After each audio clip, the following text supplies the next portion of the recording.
Irmãos, abram a palavra do Senhor no livro de Levítico. No nosso panorama do Antigo Testamento, nós ainda estamos em Levítico e é um livro maravilhoso, meus irmãos. Aponta para Jesus Cristo, fala sobre culto, sobre adoração, sobre santidade. E hoje nós vamos meditar em algumas pequenas porções aqui do capítulo 19. Levítico 19. Acompanhe a leitura da palavra do Senhor. Eu vou ler apenas os 2 primeiros versículos e depois a gente vai avançando através da exposição. Disse o Senhor a Moisés: fala a toda a congregação dos filhos de Israel e dize-lhes: santos sereis, porque eu, o Senhor vosso Deus, sou santo. Senhor Deus, aqui estamos, Pai, o teu povo, Senhor. Nós queremos ouvir a tua palavra. Almejamos, Senhor Deus, sairmos daqui edificados com a tua voz dentro do nosso coração. É o dia do Senhor, é o primeiro dia da semana.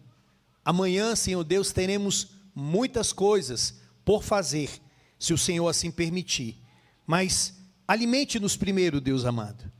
Encha-nos de orientações vindas do Senhor pela mediação do teu Filho e no poder do teu Santo Espírito. Eu oro por mim e eu oro por esta congregação, para que todos nós ouçamos a tua voz. Em nome de Jesus que pedimos isso. Amém. Irmãos, há um compositor e cantor muito famoso chamado Johnny Cash. Ele tinha um estilo assim bem particular. Ele misturava o chamado country com rockberry, blues e gospel. E tem uma música dele, ele é ali da década de 30 mais ou menos, que era muito famosa, que ele dizia assim: Deus está preparando uma terra para nós. Essa canção ficou bem famosa naquela época. Deus está preparando uma terra para nós. E isso é bíblico. De fato, Deus está preparando uma terra para nós. Há uma promessa bíblica, não somente de um novo céu, mas também de um novo céu e de uma nova terra. Nós vamos viver aqui nessa terra. A escatologia, ela não é uma escatologia que só leva para o céu, mas é uma escatologia que a gente volta para a terra com corpos glorificados, e aqui nós vamos viver para sempre com o nosso Deus. Então, a Bíblia dá atenção a isso, mas a Bíblia também, meus amados irmãos, ela dá uma atenção nessa terra que nós estamos vivendo, no agora. Ela fala também sobre onde nós estamos e como nós devemos nos comportar, como nós devemos viver. Então, ela fala do futuro, mas ela fala do presente. E aqui no presente, nós temos várias exortações da parte do Senhor de como nós devemos viver. Viver de maneira santa. O capítulo de número 19, ele é um capítulo que ele tem extensas listas de exortações a uma vida santa aqui nessa terra. É bem verdade que nós temos muitas coisas que já se cumpriram, muitas coisas que diziam respeito à lei cerimonial, mas nós temos muitas coisas que ainda estão em vigor. E temos muitos princípios que nós ainda devemos observar. Tem um teólogo chamado Kenneth Matthew. Ele diz assim: o capítulo 19, ele corrige a noção equivocada de que relacionamentos religiosos e relacionamentos sociais sejam dois mundos distintos. O que ele está mostrando é que, muitas das vezes, as pessoas fazem uma divisão, uma dicotomia entre aquilo que acontece no culto, uma liturgia correta, as coisas que fazemos, os nossos cânticos, as nossas orações, as nossas ofertas, daquilo que vai acontecer durante a semana. Na segunda, na terça, quarta, quinta, sexta e sábado. Então, às vezes as pessoas não veem essa conexão do culto ao Senhor da adoração a Deus e aquilo que vai acontecer durante a semana. Isso é um erro. É uma falha muito grande, porque todos nós estamos diante de Deus constantemente, seja no culto público ou seja amanhã nos nossos afazeres.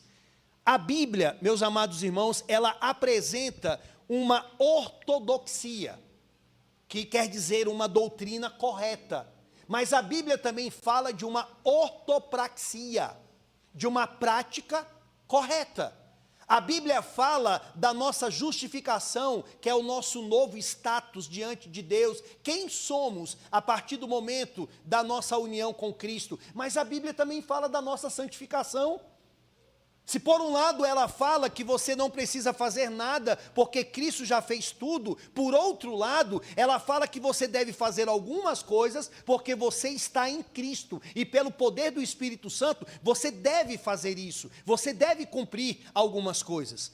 A mesma Bíblia que fala sobre a nossa união com Cristo, é a mesma Bíblia que fala sobre a maneira como nós devemos andar, pelo fato de nós estarmos unidos a Cristo. E o capítulo 19, ele é isso. Ele fala, meus amados irmãos, do relacionamento vertical. Aquilo que temos com Deus, a adoração ao Senhor, o reconhecimento da sua santidade, mas também o capítulo 19 fala do relacionamento horizontal, daquilo que temos que fazer com o próximo, das nossas atitudes no nosso dia a dia. Vejam que Jesus, lá em Mateus 22, versículo 37, até o versículo de número 40, ele cita essas duas coisas, o relacionamento vertical e o relacionamento horizontal. Olha o que ele diz: amarás o Senhor teu Deus, de todo o teu coração, de toda a tua alma e de todo o teu entendimento. Este é o grande e primeiro mandamento. O segundo, semelhante a este, é: amarás o teu próximo como a ti mesmo. Destes dois mandamentos dependem toda a lei e os profetas. Eu não sei se é sabido por vocês, mas quando Jesus fala aqui, amarás ao teu próximo como a ti mesmo, ele está citando Levítico 19. Ele está citando Levítico 19 no versículo de número 28, ou melhor, versículo 18, que diz: não te vingarás, nem guardarás ira contra os filhos do teu povo, mas amarás o teu próximo como a ti mesmo, eu sou o Senhor. Então, meus irmãos, o que nós vamos ver aqui? Nós vamos ver nesse sermão, assim espero com a graça do Senhor, a santidade e o amor, o relacionamento com Deus e o relacionamento com o próximo. Há uma profunda conexão aqui entre nós e Deus, e nós e o povo de Deus. Então, vamos começar primeiramente vendo por que nós devemos viver uma vida santa. Por que a gente deve viver assim? Por que nós somos chamados para vivermos uma vida íntegra na sociedade e diante do nosso Senhor? É interessante que, ao começarmos a leitura do capítulo 19 de Levítico, nós podemos perceber muito claramente que aqui há um eco de Êxodo, capítulo de número 20. O que nós temos lá em Êxodo, no capítulo de número 20? Nós temos ali os 10 mandamentos. Deus chamou o povo de Israel do Egito, libertou aquele povo, conduziu eles como se fossem filhotes sob as asas de uma águia. Deus os levou ao Monte Sinai, entrou numa aliança com ele. E aí vem o capítulo 20 de Êxodo, que diz: então falou Deus todas estas palavras: eu sou o Senhor teu Deus, que te tirei da terra do Egito, da casa da servidão.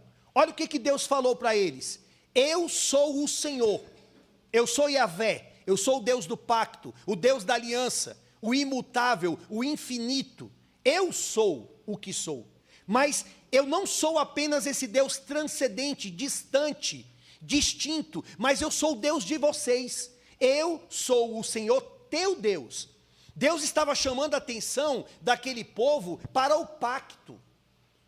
Aonde vocês irão entrar, para onde vocês irão, tem muitos deuses, tem muita religiosidade pagã, mas saibam que eu sou o Deus de vocês. Vocês devem me adorar. Então ele diz: eu sou o Senhor teu Deus, eu sou o Deus de vocês, e eu tirei vocês da terra do Egito, da casa da servidão. Deus libertou o povo de Israel. Deus tirou o povo de Israel de uma escravidão de 400 anos. Deus libertou eles para agora eles pertencerem ao próprio Senhor. Então, aquilo que Êxodo 20 está fazendo é a mesma coisa que Levítico 19 também está fazendo. Observe no versículo de número 1 de Levítico 19, que as palavras, elas são muito parecidas com as palavras de Êxodo 20. O texto começa: disse o Senhor a Moisés: fala a toda a congregação dos filhos de Israel e dize-lhes: santos sereis, porque eu, o Senhor, vosso Deus, sou santo. Veja que isso aqui nos remete à ideia lá de Êxodo 20. Eu sou o Senhor. E para que não haja dúvidas, olhe para o versículo de número 36 de Levítico 19, que ele agora vai usar a frase completa. Na parte B do versículo 36 diz assim: eu sou o Senhor vosso Deus, que vos tirei da terra do Egito. Guardarei todos os meus estatutos e todos os meus juízos, e os cumprireis. Eu sou o Senhor. Então, o que nós temos em Levítico 19? Nós temos uma abertura, Deus dizendo: eu sou o Senhor de vocês, eu libertei vocês. E nós temos o término do capítulo 19 dizendo a mesma coisa. E no miolo, no meio, entre essas duas cercas, do começo dizendo que é Deus e do final dizendo que é Deus, nós temos os mandamentos que nós devemos cumprir.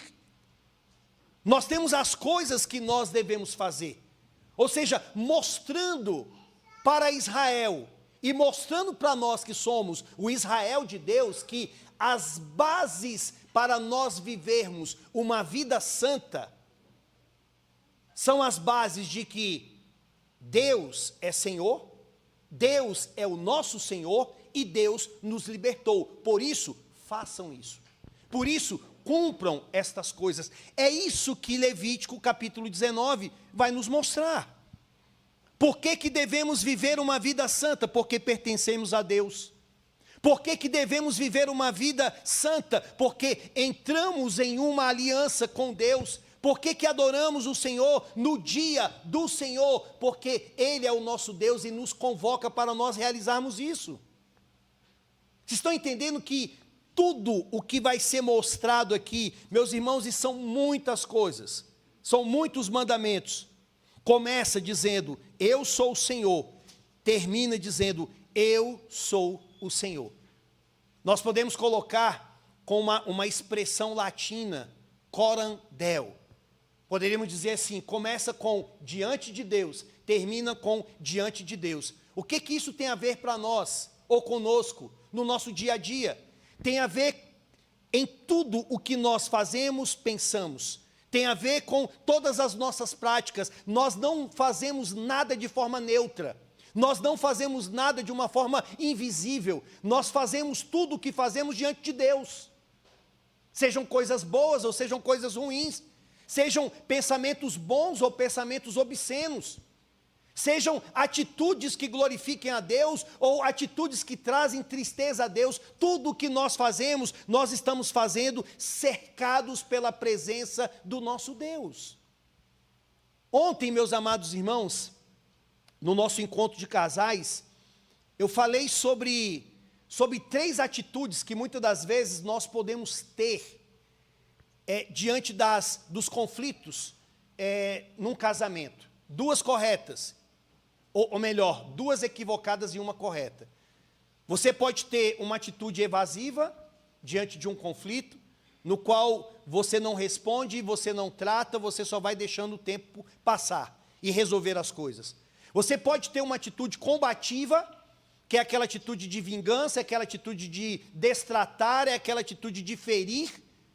Mas o correto é nós termos uma atitude como pacificadores.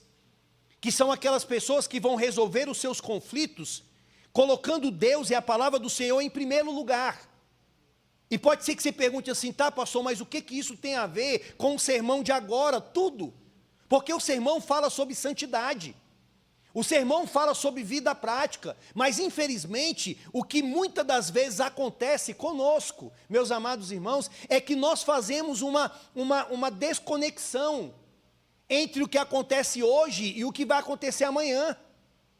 Entre o que acontece hoje no culto público, diante de Deus, e o que vai acontecer amanhã no trabalho. Nas coisas que nós falamos, nas coisas que nós ouvimos, nas conversas que nós interagimos que não trazem glória ao nosso Senhor, na educação dos nossos filhos, nas discussões que temos no lar. É uma questão muito contraditória. Às vezes a atitude que temos, porque nós nos esquecemos. Tem muitas pessoas que pensam que o culto, ele se restringe apenas ao culto público de domingo, mas se esquecem que amanhã também é culto. É um culto privado, mas é um culto. A maneira como eu trato a minha esposa é um culto a Deus. A maneira como eu lido com as minhas filhas é um culto a Deus. Se eu fui grosso, se eu fui áspero, se eu não tratei de acordo com as Escrituras, também é um culto equivocado que eu estou prestando a Deus. Muitas pessoas adoram o Senhor de forma verdadeira no culto, mas amanhã aí entram em trapaças, amanhã estão mentindo, amanhã estão fazendo coisas assim que não condizem com as Sagradas Escrituras, e aí vem um domingo, não vamos para a casa do Senhor, amém, nós temos que ir para a casa do Senhor, mas não podemos fazer essa falta de conexão, meus amados irmãos, entre culto e vida, entre culto e trabalho, culto e universidade, culto e esporte, culto e artes, tudo está ligado, porque nós estamos diante do Senhor constantemente. Agora, olhe mais uma vez para o verso 1, o texto diz, disse o Senhor a Moisés, disse Yahvé a Moisés, fala a toda a congregação dos filhos de Israel e dize-lhes, santos sereis, porque eu, o Senhor, vosso Deus, sou santo. Por que devemos ser santos? Primeiro, porque Deus nos libertou. Ele é o nosso Deus. Ele nos libertou em Cristo Jesus. Mas o texto também nos mostra que nós devemos ser santos, porque o nosso Deus é santo. Não é isso que o texto está dizendo? Santos sereis, ou seja, separados sereis, porque eu, o Senhor, vosso Deus, sou santo. Então devemos ter atitudes corretas, porque o nosso Deus age de forma correta. Devemos ser santos no nosso proceder, porque Ele é santo, e Ele é santo, nós podemos entender, no mínimo de duas maneiras, meus amados irmãos. Primeiro, Ele é santo no sentido de que Ele foi separado por si mesmo. Ele é inerentemente santo, inerentemente distinto.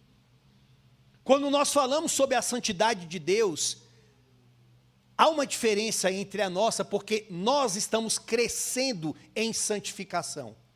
Nós estamos em um processo, mas Deus não. Deus, Ele é santo. Deus, Ele é separado. Deus é o Deus que subsiste de forma completa e plena em si mesmo. Então, nesse aspecto, Ele é santo. Há um teólogo chamado Hermann Rexemann, ele diz, a santidade é o único atributo de Deus enfatizado com a tripla repetição, santo, santo, santo. Deus é 3 vezes santo, o Pai é santo, o Filho é santo, o Espírito Santo, ele também é uma pessoa que é santa. Joy Beeke, ele diz que a santidade de Deus, ela funciona na Bíblia como uma forma importante de descrever ou qualificar todos os outros atributos de Deus. Então, todos os atributos de Deus, todas as perfeições de Deus, está incluída ali a santidade. Tudo nele é santo, tudo nele é puro, tudo nele é distinto. É o atributo que o qualifica em todas as outras coisas. Deus, é santo. E nós fomos criados à imagem de Deus, e nós fomos criados para representá-lo aqui na terra, também como pessoas santas. Pessoas que agem de uma maneira, meus amados irmãos, que traz glória ao nosso Senhor. E como que nós devemos fazer isso? Em todas as áreas. Em todas as áreas. No nosso casamento, no nosso emprego, nas nossas conversas, nas nossas finanças, em nossos negócios que nós fazemos, nas nossas conversações, nos nossos tratos. Em todas as coisas é requerido de Deus para nós que nós devemos viver em santidade. Isso é tão importante, meus irmãos, que às vezes a gente só fala da soberania, mas a Bíblia também fala da responsabilidade. A gente só fala do nosso novo status, mas a Bíblia também fala da nossa santificação, daquilo que temos que fazer. Então, sede santos, amanhã, segunda-feira, terça, quarta, quinta, sexta, sábado, em tudo que formos fazer, não esqueçam. Infelizmente, não vivam uma amnésia identitária. Não esqueçam disso, de quem vocês são. Ontem, lá na Nacional, antes do encontro de casais, eu preguei para o grupo de mais amigos, um departamento que nós temos lá. E uma das coisas que eu falei para eles, biblicamente é aquilo que somos. Nós somos santos, sofredores e pecadores. Nós cristãos somos assim. Somos santos, é a nossa identidade. Somos sofredores, porque estamos vivendo em um mundo caído, e nós passamos por lutas. E somos pecadores, ainda o pecado está em nós. Mas o primeiro ponto, que nós somos santos, eu frisei para eles, eu mostrei para eles que muitas das vezes a gente se esquece da nossa identidade. A gente se esquece na hora da luta. A gente se esquece na hora da tentação. Nós nos esquecemos na hora que as portas estão fechadas. Na hora que vem mesmo a luta ali sobre nós, a gente se esquece de quem somos. E aí você tem um Romanos 6 que vai mostrar para nós que nós não devemos viver na prática do pecado. Você tem a primeira carta de Pedro mostrando, vós sois raça eleita, sacerdócio real, nação santa. Então, nós temos vários textos das Sagradas Escrituras que, vez por outra, traz à nossa memória quem somos, a nossa identidade. Porque o mundo tenta roubar isso de nós, meus amados irmãos. A nossa carne também tenta gritar dentro de nós, tentando fazer com que a gente viva um grande paradoxo, uma esquizofrenia espiritual. Mas as Sagradas Escrituras, ela nos traz à baila, nos traz à nossa mente, ao nosso coração, que nós somos santos, o nosso Deus é santo, e nós devemos viver em santidade. Se cairmos, vamos nos arrepender. Se não estamos conseguindo, vamos clamar a Deus por ajuda, mas nós temos que trazer à nossa mente, nós somos santos. E é isso que o texto está dizendo. Então, a primeira coisa, por que nós devemos viver em santidade? Porque o nosso Deus é santo, o nosso Deus nos libertou, e o nosso Deus nos chama para vivermos assim. Mas em segundo lugar, e eu não vou passar por todos os versículos, o autor aqui, que é Moisés, ele vai entrar então nas partes práticas aqui. Uma vez que ele mostrou, façam isso, e ele começa falando sobre a santidade de Deus e termina sobre a santidade, agora ele vai tratar sobre questões práticas do dia a dia. Olhe para o versículo 3. Cada um respeitará a sua mãe e o seu pai, e guardará os meus sábados. Cada um respeitará a sua mãe e o seu pai. Claramente ele está trazendo aqui à tona o quinto mandamento. Honra teu pai e a tua mãe. Mas ele coloca de uma forma invertida, né? Ele coloca aqui a mãe primeiro, mãe e o seu pai, mostrando que a mãe, obviamente, ela tem também um papel fundamental no lar. Um papel fundamental na questão da educação dos filhos, no auxílio ali junto com o esposo. Então, cada um respeitará a sua mãe e o seu pai. Por que ele está colocando dessa maneira, meus irmãos? Ele acabou de falar que Deus é santo, que nós devemos viver em santidade. E aí, a primeira orientação prática é: respeite sua mãe, respeite seu pai. Porque esse é um princípio que temos na terra. Se nós não respeitamos os nossos pais, nós não respeitamos o Senhor. Se nós não temos apreço pelos nossos pais, nós também não teremos apreço pelo nosso Senhor, pelo nosso Deus. Por isso que ele começa com a autoridade que é dada aos pais, aos nossos pais. Devemos amá-los, devemos respeitá-los, devemos tratá-los com toda a honra que as Sagradas Escrituras lhe concede. E aqui, meus amados irmãos, fala também da responsabilidade que nós temos como educadores dos nossos filhos.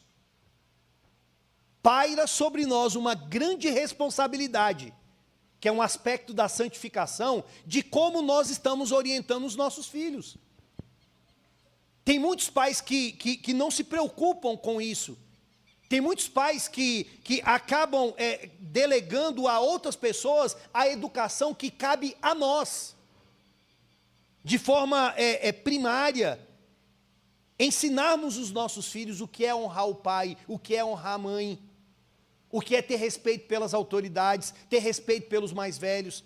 Porque essa criança vai crescendo com esse entendimento, isso vai sendo incutido, vai ficando imbuído na mente dele, de maneira que quando ele estiver mais velho, e ele vai entender as Sagradas Escrituras, agora ele vai ver a conexão tão clara, tão vívida que existe entre respeitar os pais e respeitar o pai principal, e respeitar o nosso Senhor.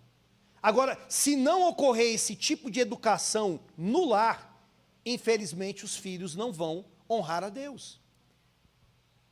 E hoje acontece muito isso, meus irmãos. Muita falta de respeito, muita falta de consideração, muitos filhos que às vezes não querem também saber de Deus, não querem saber de vir para a igreja, porque às vezes não tiveram também uma boa educação no seu lar. Agora, o texto continua dizendo: cada um respeitará a sua mãe e o seu pai, e guardará os meus sábados. Ou seja, ele está apontando para a questão da lei cerimonial, mas há também um princípio também da lei moral, do sábado, do Shabá, do dia do Senhor.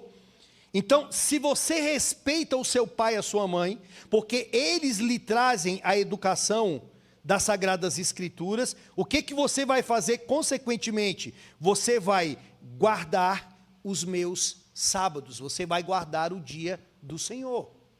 É uma coisa lógica, uma coisa vai apontando para a outra. Irmãos, nós não entramos naquela linha extremamente radical de que você não pode fazer absolutamente nada no dia do Senhor, de que tudo é pecado se você fizer, sabe aquela listagem que algumas igrejas fazem, que alguns pastores fazem. Nós não entramos nisso, pois entendemos que a Bíblia, ela não caminha assim. Mas nós também não trivializamos. Nós também não deixamos isso como sendo algo de só menos importância. O dia do Senhor não é um dia optativo para você adorar a Deus. O dia do Senhor, sendo muito franco, é a nossa obrigação como povo de Deus. É a nossa obrigação. 6 dias você trabalha. E no 7º dia, você adora o Senhor. Eu já falei aqui outras vezes, se não é por uma questão de uma exceção, de uma doença, ou de um trabalho emergencial, ou então, como eu estava vendo alguns comentários de um sermão que eu preguei, e a pessoa estava dizendo: mas como assim? A religião acaba com as pessoas? Quer dizer que se eu tenho um pai que está doente em casa, se eu cuido do meu filho, eu vou deixar de ir para a igreja, eu vou deixar de cuidar dos meus pais para ir para a igreja? É claro que não. Quem está falando isso? Quem está falando que você vai viver esse tipo de pensamento?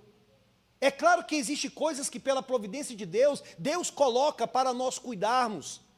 Deus colocou você para cuidar dos seus pais, para cuidar da sua família. Agora, o que eu estou falando, meu irmão, é que você deve observar que o dia do Senhor é um mandamento, é um dia de bênção, é o dia que nós devemos nos reunir para homenagearmos, elogiarmos, exaltarmos o nosso Deus. E Deus é tão bom, é tão maravilhoso, que nós fazemos isso para Ele, nós o adoramos. E quem é que cresce? É Ele? Não, somos nós.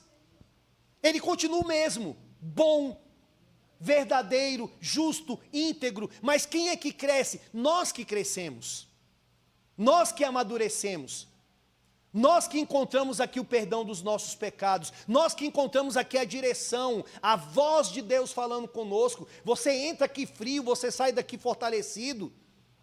Você entra aqui sem saber o que fazer e você sai daqui entendendo, ah, Deus falou comigo na sua palavra.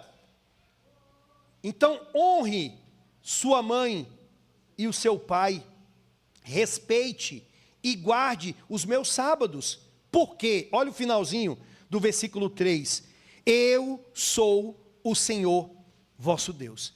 É interessante que não é difícil você observar as divisões da estrutura desse versículo. Ele começa no versículo 1 e 2, terminando com o Senhor, depois do versículo 3, até o versículo de número 12, ele vai trazer outras orientações, aí ele termina no versículo 12, eu sou o Senhor. E depois, lá no versículo 18, quando ele vai terminar dizendo, amarás o teu próximo como a ti mesmo, ele diz, eu sou o Senhor. Eu sou o Senhor. Então, entendam que não é meramente, não é somente uma orientação pastoral desse que vos fala. Não é um pedido caprichoso de um homem que está inventando coisas, mas é o Senhor que está mandando nós fazermos isso. Vocês devem ser santos, porque eu sou o Senhor. Vocês devem honrar os pais, porque eu sou o Senhor. Vocês devem guardar os sábados, porque eu sou o Senhor. É isso que ele está dizendo. Agora, olhe para o versículo de número 5, que ele diz, quando... Ou melhor, versículo 4, não vos virareis para os ídolos, nem vos fareis deuses de fundição, eu sou o Senhor, vosso Deus. Então, ele fala da maneira como nós devemos tratar os nossos pais, ele fala da maneira como nós devemos dar atenção ao dia do Senhor, mas agora no versículo 4, ele vai mostrar que no dia do Senhor, nós não devemos fazer do jeito que nós queremos, mas do jeito que Deus quer. Por isso que ele diz, não vos virareis para os ídolos, nem vos fareis deuses de fundição. Por quê? Porque eu sou o Senhor vosso Deus. Mais uma vez ele está citando aqui um outro mandamento bíblico. Ele citou o quarto do dia de sábado. Ele cita agora aqui o primeiro e o segundo. Não terás outros deuses diante de mim. Não farás para ti imagem de escultura. Então ele está mostrando, olha, venham para o culto, mas me adorem de acordo com o que eu mandei vocês me adorarem. De acordo com o que está escrito nas Sagradas Escrituras. Não adorem ídolos. Se nós fôssemos contextualizar, e eu sei que vocês sabem disso, vocês não vêm para a igreja para adorar pastor. Vocês não vêm para a igreja para adorar a igreja. Você não vem para a igreja para ver um espetáculo musical ou qualquer outra coisa. A gente vem para a igreja para adorar o Senhor. É para adorar o Senhor, Ele é o ápice da nossa adoração, Ele é o centro, Ele é a cereja do bolo, Ele é tudo para nós, Ele é o alvo. É por isso que nós estamos aqui, por causa do nosso Senhor. É claro que vai ocorrer o respeito entre as autoridades, o respeito entre nós, mas o foco é o nosso Deus. E por fim, meus irmãos, eu não vou avançar todo o texto, ele é longo. No versículo 5, então, ele diz, quando oferecer de sacrifício pacífico ao Senhor, oferecê-lo-eis para que sejais aceito. No dia em que o oferecerdes e no dia seguinte, se comerá, mas o que sobejar ao terceiro dia será queimado. Se alguma coisa dele for comida ao terceiro dia, é abominação, não será aceito. Qualquer que o comer, levará a sua iniquidade, porquanto profanou coisa santa do Senhor, por isso será eliminado do seu povo. Quando também cegares a mercê da tua terra, o canto do teu campo, não cegarás totalmente, nem as espigas caídas colherás da tua mercê. Não rebuscarás a tua vinha, nem colherás os bagos caídos da tua vinha, deixá-lo-ás ao pobre e ao estrangeiro. Por quê? Porque eu sou o Senhor vosso Deus. Então, havia um tipo de sacrifício que eles tinham que fazer, no qual quem estava oferecendo aquele sacrifício, ele participava.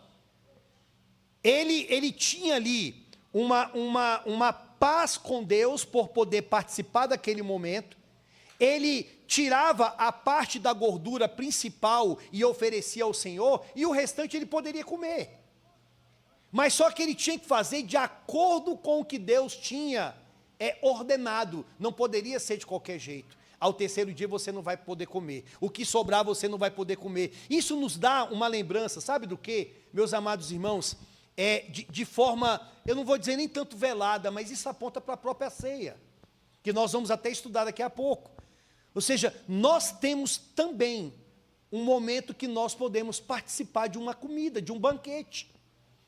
Um momento que nós podemos nos aproximar do Senhor, por intermédio de um sacrifício que foi feito, que é o sacrifício de Cristo Jesus, e por intermédio dele, nós participamos desse banquete, nós comemos de um pão que representa Cristo, nós tomamos de um vinho que também aponta para Cristo e da presença dele real aqui conosco. Então, já naquela época, eles já tinham isso. Agora, vamos dar um salto, meus irmãos, só para nós terminarmos.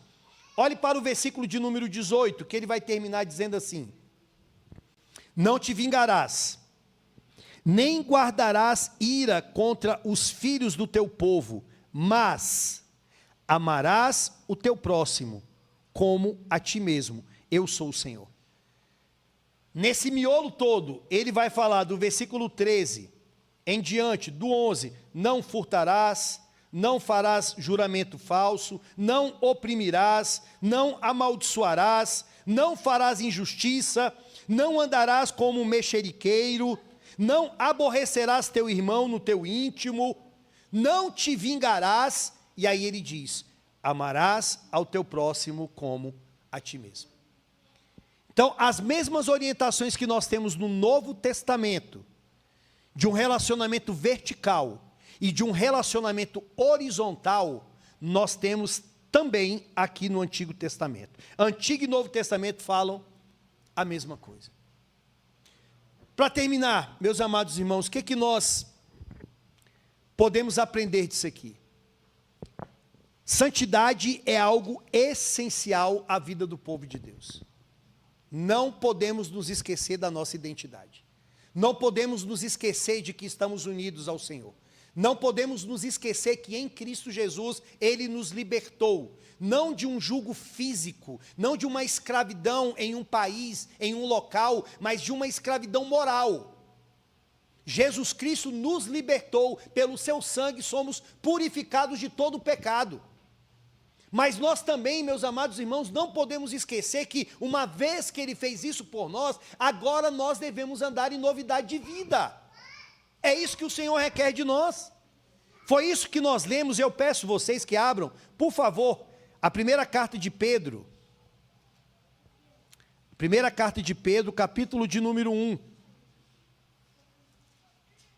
Versículo de número 13.